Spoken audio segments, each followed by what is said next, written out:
Many moons ago, God spoke a word to me that has become a milestone for my life, something I follow, one of my North Stars, and it comes from Genesis 26.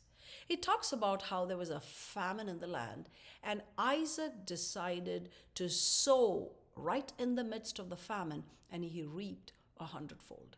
When there is a famine or a lack in any area of our life, typically we want to hold back. We don't want to be generous and we don't want to give and sow at that time. But contrary reactions will always birth supernatural outcomes. You know, Famine is a time when seed is costly, rain is scarce, but Isaac decides to sow and he reaps a hundredfold. Amen. What is that area that you lack in? Give generously. Sow, because that is the number one kingdom principle. Secondly, Isaac decides to dig up wells that once belonged to Abraham that the Philistines had closed up and covered with mud. Isaac digs up one of these wells, and the Philistines come and lay claim to it and says it belongs to them, which wasn't true. But Isaac decides to walk away. He calls that well Esek. Esek means contention.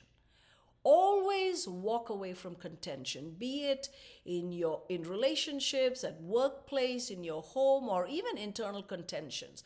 Walk away, learn to surrender it to God. Isaac walked away from his Esek, decided to dig up another well, and again the Philistines laid claim to it.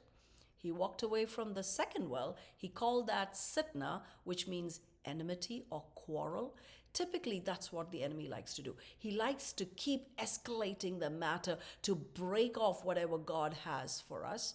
But not Isaac. He walked away from his Esek or contention. He walked away from Sitnah or enmity and quarrel. And he dug up a third well. And this time, none of the Philistines laid claim to it. And he called it Rehoboth. That's what God has. When we walk away from our Essex and our Sitnas, he prepares Rehoboth for us.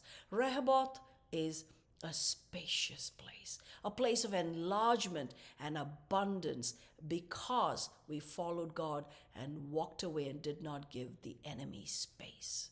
Are you ready for your Rehoboths? Walk away from the Essex, walk away from the Sitnas, and sow in the area of lack so that we can enable heaven to pour down that abundance and that enlargement and that Rehoboth that God has for us. But it doesn't end with Rehoboth. The next one is the most exciting. It's Beersheba, and we'll look at that next week. Amen.